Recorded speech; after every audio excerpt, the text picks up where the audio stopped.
set free from the hands of Spain. As Americans, many celebrate July 4, 1776, the day the United States declared its independence from Great Britain. And so both moments are etched or carved in history because these two events reminds us of a timeless truth. Freedom is indeed precious. Can I hear an amen? And freedom is worth celebrating. People have fought for it. Nations have sacrificed for it. Try to imagine the series of civil war took place in America. The same with the nation Philippines. We tried our best to fight against this powerful nation. Generations have died for it. Yet despite living in free nations like ours, many people still not truly free. A person can be politically free, yet spiritually imprisoned. Can I hear an amen? Free to vote, yet bound to sin. Free to travel, yet chained by guilt and condemnation. Free to pursue dreams, yet enslaved by fear, shame, addiction, and the worst is guilt and condemnation. The greatest bandage is not foreign invasion. The greatest bandage is the bandage of sin, which we will tackle this afternoon. And that is why the greatest freedom ever offered was not declared in Kawit, Cavite, one of the provinces in the Philippines, nor in Philadelphia, Pennsylvania. The greatest freedom was declared at Calvary when our great Lord Jesus Christ died for all our sins. Are you still with me? More than freedom from foreign rulers, Jesus came to offer freedom from sin and freedom from condemnation and freedom from the wrath of God. Freedom for us to have an eternal life. Ahead of us is a great future. We are just an inch away from our eternal life. Purihin ang Panginoon Diyos. So today, as we celebrate the freedom of nations, let us discover a freedom that even greater than the freedom that only our great Jesus Christ can give to us. I remember John 8:36. So if the Son sets you free, you will be free indeed. So before that, this is one of the greatest liberating texts from the Scripture. If the Son sets you free, you are free indeed. So allow me to read this wonderful text from John 3:16, 17, and 18. And please read it with me. John 3, can we go to John 3:16, 18? Read it with me. For God so loved the world, only His Son, and whoever believes in Him should not be perished, but have eternal life. For God did not send His Son, the world, to condemn the world, but to save the world through it.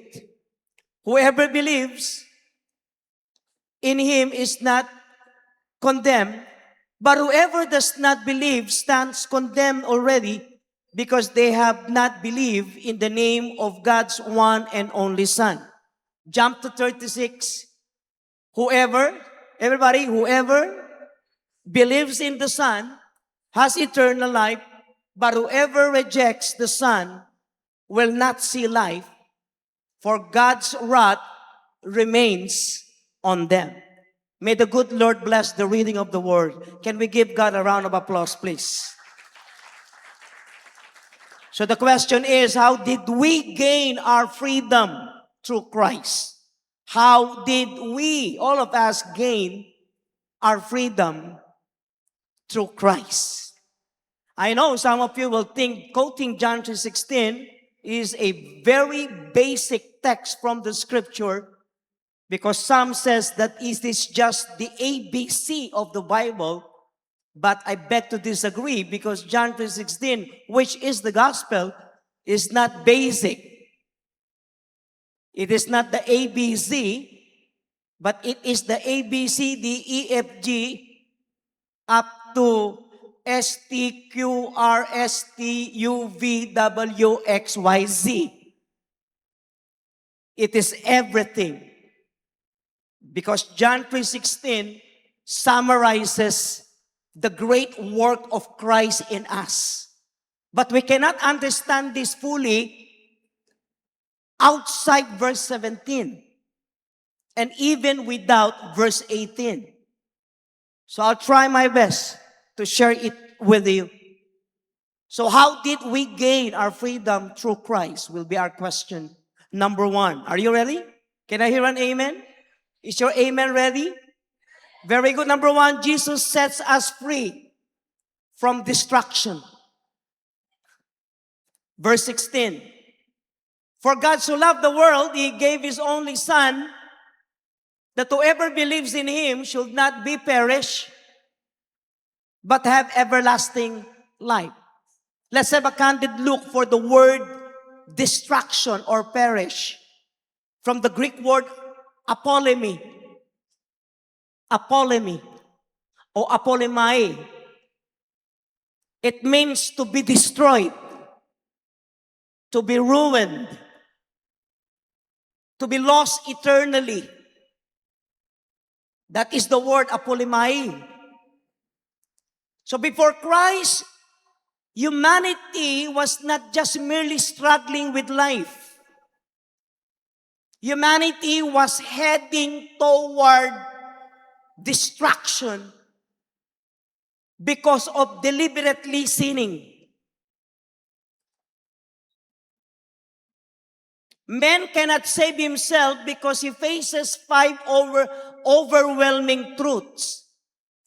In line with the word perish, there are five overwhelming realities. And I consider these as chains. Here they are. Number one is the world. Why are we perishing? Because of the world. The world constantly pulls the heart away from God through its pressures, distractions, the lust of the eyes. Left alone, man follows the crowd rather than the Creator. We are perishing because of the world. The problem is we are living in the world. Number two is sin. Sin. Sin corrupts our spirit, even our soul, and even our body. And it stains our conscience, enslaves our will, our volition, and separates man from the holy presence of God. You cannot commune with God with this. All have sinned, fall short of the glory of God. And Paul said that the wages of sin is death. Third, destruction comes from the devil. The devil. The devil is real. The devil seeks to deceive people, tempt, accuse people. The word devil in Hebrew is diabolos, which means an accuser of the brethren. That is his native language, to accuse each and every one of us. It is a continuous accusation of how you are, who you are and were before. He works relentlessly to keep people from knowing God and walking in His truth. Destruction is truly coming because of the devil. Try to imagine principalities, rulers of the air, according to St. Paul. We are battling not against flesh nor blood, but against the principalities in the air. How can you win that? Number 4 is the flesh. The flesh is this. The body who allure with worldly things.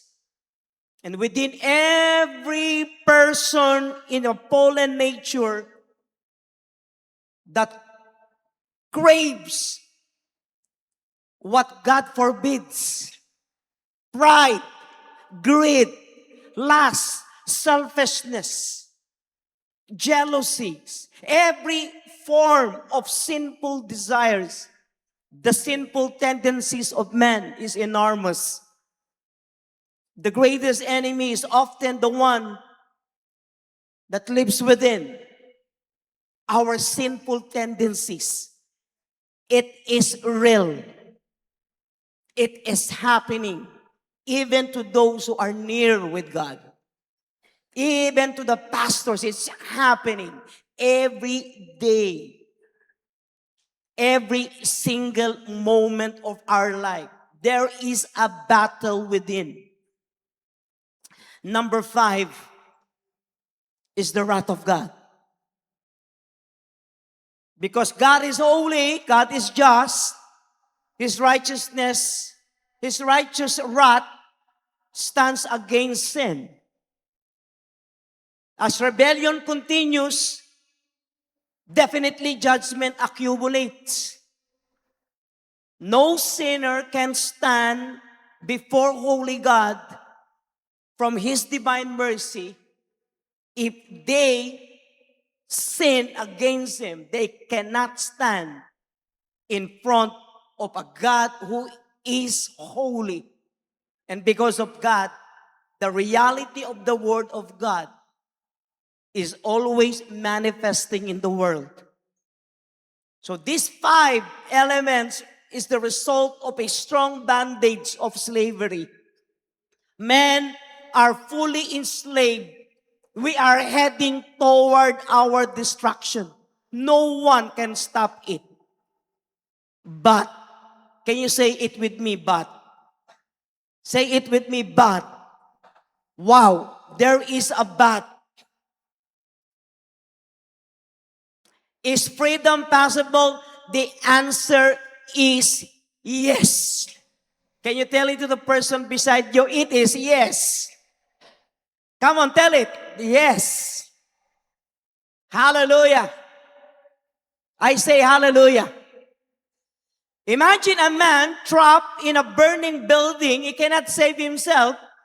Not until someone rushes in and then carries him out. And that is what Jesus did. We are not simply in danger. We were already condemned. We are perishing. Not until our sweet Savior came and pulled us out of that danger. Free at last. Amen? So you may be free politically, you may be free financially, you may be free socially, but without Jesus Christ in you, you are a person spiritually lost, doomed to destruction. True freedom begins when Jesus rescues us from eternal destruction. Someone asked me, Bishop Manny, Pastor Manny, kailan mag-i-start ang eternity? I answer him back, eternity begins not after your death, but upon knowing Jesus Christ as your Lord and personal Savior. You don't need to die to experience eternity. It begins today. Especially when you trust and surrender your life to the Lord. Can I hear an amen for that? Or else I will repeat it again on the top. So Jesus set us free from destruction. And number 2, God's agape love makes freedom possible. Can we go to John 3:16 again? For God so loved the world. The word love in Greek is agapao. The noun is agape. It's a verb, agapao. It means sacrificial and unconditional. Agapao is God's deliberate, sacrificial, and unconditional love that chooses to love even those who do not deserve it. It is unconditional. It's just a one-way street. God agapao you. The gospel begins not with man's love to God, no, but it begins from God's love for man. God did not send a philosophy. God did not send a religion. God sent a son. And the son is the expression of God's sincere love toward mankind. Notice this, that for God so loved the world. So the word love is agapao, while the word world is cosmos. Cosmos. The word cosmos refers to humanity in rebellion against God. When you say cosmos in the Bible, we're not talking the earth. The earth belongs to the Lord. The earth is the Lord's and everything in it, but not the world. When we say the world, cosmos, refers to humanity in complete rebellion against God. Cosmos refers to a fallen world that rejects God. It rejects God's authority. It rejects God's law. It rejects God's Son. So when I say cosmos in Greek, cosmos is a Christ-rejecting world. When you say cosmos, it is a Messiah-killing world. When I say cosmos, it is an evil pattern world. It is a fully secular world that will never allow God to intervene over its affairs. Never. It's a world of rebellion and disobedience. Yet, this is the very world that God chooses to love. It is so unbelievable for God to love a world that will hate Him, that will kill His Son, that will reject His Son, and that will tell His Son that His Son is not the Christ, but an impostor. The Christ who was described in 16 as the begotten. When you say begotten, Christ is the only one. When you say begotten, one of a kind. Once the Lord, God knows that once He will give His Son to the world, He knows from the very outset that this world will kill His begotten Son. Ang bigat nun. Are you still with me? So the agape, chooses to love this kind of world. Agapao or agape is a liberating kind of love that comes only from the heart of God. Paul says that while we were still sinners, Christ died for us. Unconditional love. Can we offer a clap offering to the Lord? Are you still with me? John 3:17, let's continue. For God did not send His Son into the world to condemn the world, but to save the world through Him. So when Jesus came, He did not come carrying a hammer or an axe. He came carrying a cross. The cross is the best expression of how God agapao the world. He came to save. As a matter of fact, the name Jesus means Yahweh saves. So the cross is now the declaration of God's supreme love to people that will kill His Son. The cross is God's declaration of how He loves us enough to pay all our debts, cancel all our debts. He paid the debts that He did not owe. We owe the debts that we could not pay. Amen? Amen? Verse back to 16. For God so loved the world that He gave His one and only Son, that whoever believes in Him should not be perished, but have eternal life. So the love of God is experienced when a person believes. And that word believe is not just merely believing on God. The word believe is the Greek word pistoo. And pistoo means a full trust and full confidence of what Jesus did to him on the cross. It is equivalent to surrendering one's life to his great Savior. Pistoo believes completes man's freedom from the coming destruction ahead of him.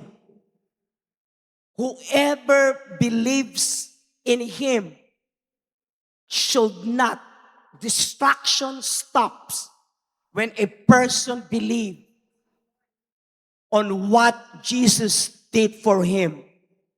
What the religion cannot do, he believed Jesus can do to him. Destruction has just ended to the one who surrendered his life to the Savior. This leads me to point number 3. Are you okay? Number 3, Jesus sets us free from condemnation. Back to verse 17. For God did not send His Son into the world to condemn the world, but to save the world through Him. The word condemn is krino. Krino. Meaning judge. Krino means sentence.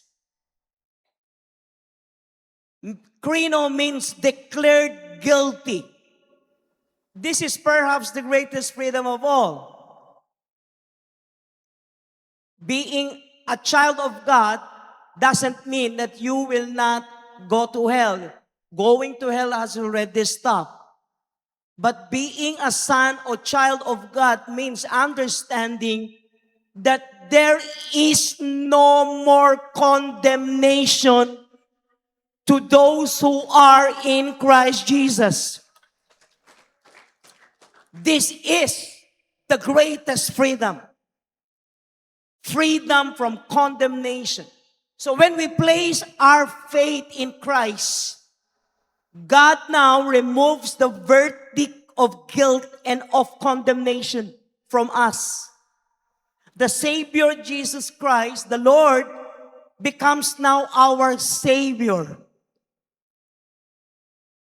the sentence condemn is already canceled upon believing on the Lord Jesus Christ. The debt is paid. Paid in full. Amen? Back to 17, He did not send His Son to condemn the world, but to save the world. Why? The answer is in 18. Can we go to 18? Look at this, verse 18. Whoever believes in Him is condemned. Verse 18 says that whoever believes in Him is not condemned, but whoever does not believe stands condemned already. So the Son came not to condemn people because according to verse 18, the world was already under condemnation for rejecting Christ, for rejecting the law, for rejecting the Son. He did not come to condemn those who were already condemned, for that will be a double condemnation. Instead, He came to lift the condemnation. I mentioned earlier that the man cannot save himself because he faces 5 overwhelming realities. What, diba? Number 1, the world, the sin, the devil, the flesh, and the wrath of God. So the reality of the wrath of God explains why God already condemned the world. Why did God condemn the world? It is because of the 5. The 5th is the wrath of God. I'll explain it. Because God is holy and God is just, His righteous wrath stands against sin. He cannot tolerate sin. He cannot ignore sin. As rebellion of people continues, definitely judgment of God accumulates. Your good deeds cannot erase your sin. And so with that, no sinner can stand before a holy God apart from His divine mercy. So is the wrath of God real? Let's jump to verse 36. Can we go to verse 36? Verse 36. Verse 36 says that whoever believes in the Son, verse 36, verse 36, whoever believes in the Son has eternal life, but whoever rejects Son will not see life. Why? For God's wrath remains on them. So is the wrath of God real? Yes. Whoever does not believe in the Lord Jesus Christ, God's anger, wrath remains on them. Saint Peter from his letter, 1st, 2nd Peter, also mentioned the reality of God's wrath.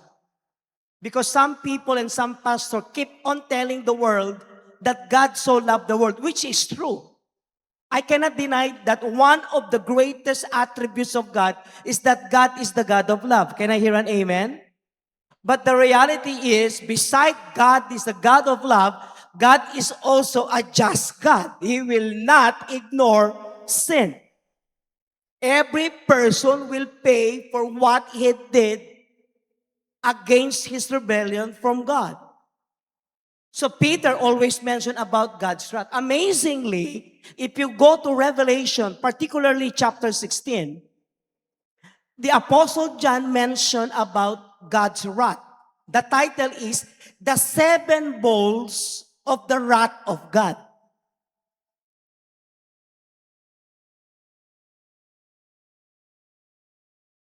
And so the wrath of God is related to the holiness of God. God is holy. and He will not tolerate sin. We cannot easily present a God that is love, that is a caricature kind of God.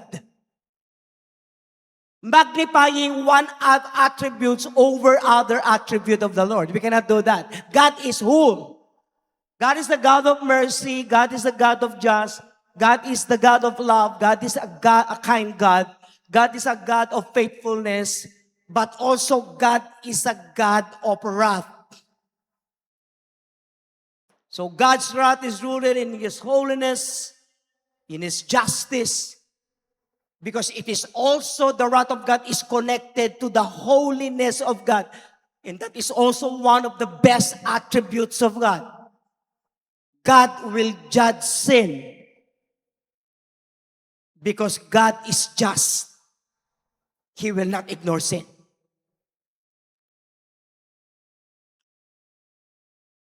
But in His love, God provided a way for sinners to be reconciled to Him. Listen carefully. Jesus Christ became the perfect sacrifice for our sins. And through His death on the cross, He fully satisfied the demands of God's justice. In order for that wrath to be assuaged, to get milder, here is one of the words I cannot forget when I was in the Bible school. Are you interested to know it? Are you? The word is propitiation. Come on. Yan, that's the word. What is propitiation? Are you interested to know it? Hello? The true Christ atoning sacrifice on the cross, God's righteous wrath against sin was fully satisfied. Jesus became the perfect sacrifice that fulfilled the demand of God's holiness and justice. So at Calvary, God did not ignore sin. He judges sin in His Son. The full anger of God was borne by Christ on the cross. The wrath that should have fallen upon man was poured out upon Christ. He paid it, fully paid. And so the offering of Christ, He offered His life once and for all, according to Hebrews. And that was a very satisfactory offering. You know what happened? The wrath remains. But the result, it gets milder, assuages. The power of it was loosened. God can no longer pour His judgment and His condemnation upon, especially to those who will submit their lives fully to Christ. Ang hina ng palakpak. Therefore, everyone who repents, believes in Him, can now be reconciled. The Father said, Anak, my son, your offering is accepted. The wrath of mine can no longer apply to those who will accept you as their Lord and as their Savior. Propitiation. Propitiation leads to reconciliation. God, man is passive here because God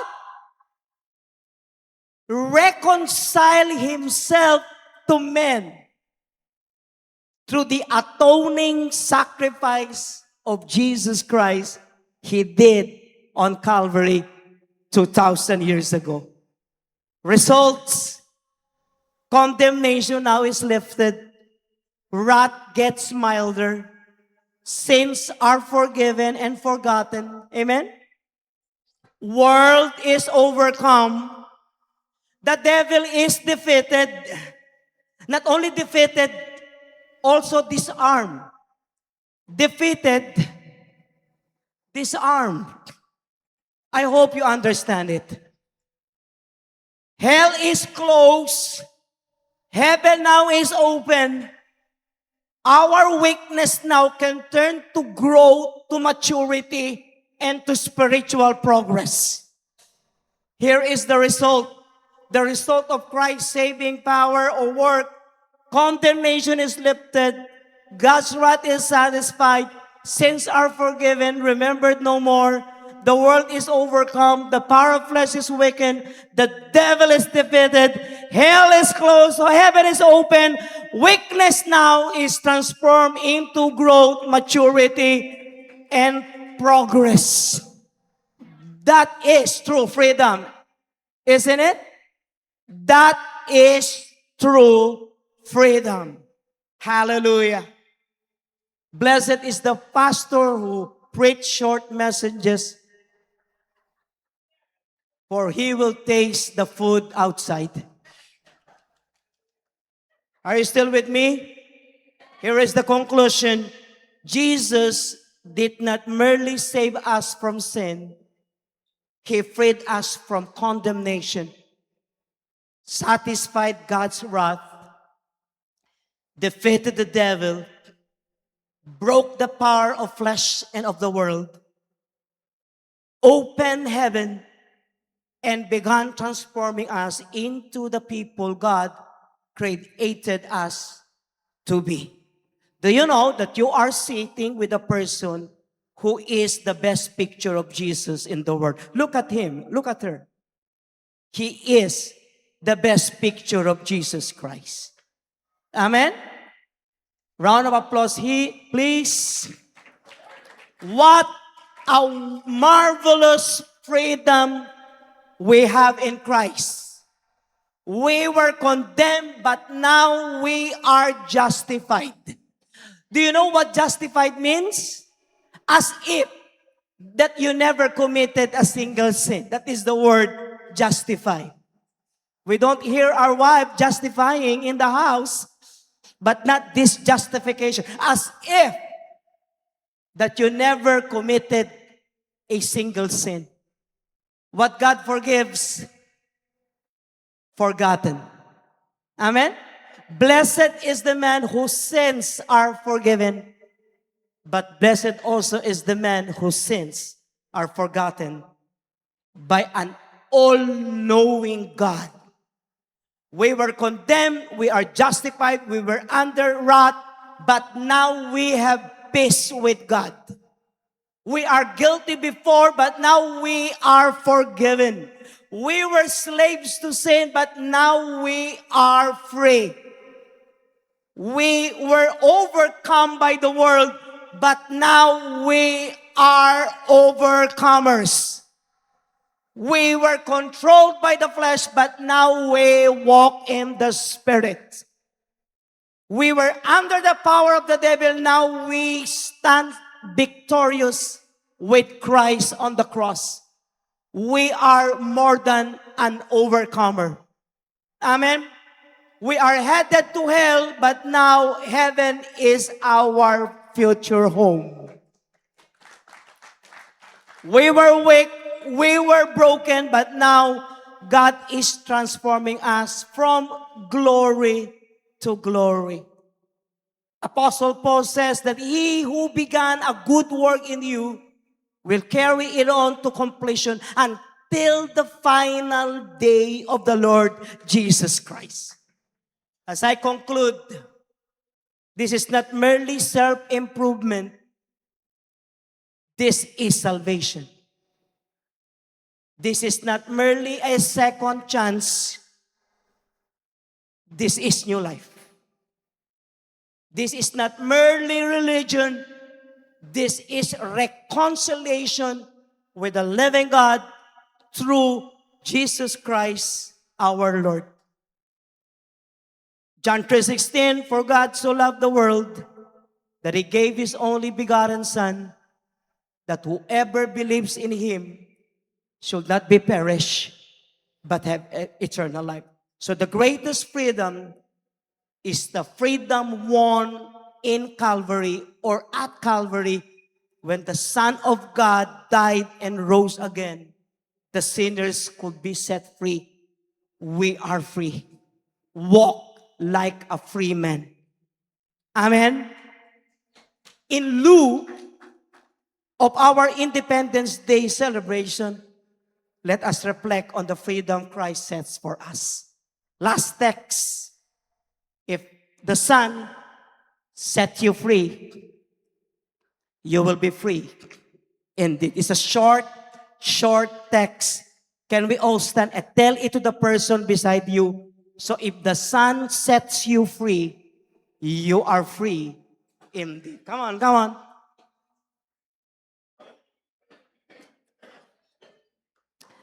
Free at last. Can you say it with me? Free at last. Free at last. We are bound to a bright future. Amen. Close your eyes. Let's pray. Heavenly Father, we thank you in lieu to the celebration of the Independence Day of the Filipino. Happened place 1898 of June 12. And of course, the American will also celebrate its independence on July 4. This is just a picture of what you did to us on the cross. May that freedom truly sink in. May that freedom truly lead us to experience true freedom that comes from the Son, that comes from the loving hands of a great Father in heaven, and of course, by the powerful leading and envelope of the sweet Holy Spirit. May this church continue to grow. People will looking at us, and they will ask us this question: have you been set free? And if we can boldly tell them, yes, we are, then these people will go to us and allow themselves to be led by this church. This church was put by Christ in the front line, not only in Tacoma, but also in different parts of the world. Freedom will be their word. The word freedom will be visibly seen in their life. This church is a vibrant, great church that will usher the freedom of every soul outside. Until that soul outside is set free, we still have a lot of works to do. And I pray, may you be with us. We love you. We thank you in Jesus' name. And everybody say amen. Can you hug somebody, please? Happy Independence Day!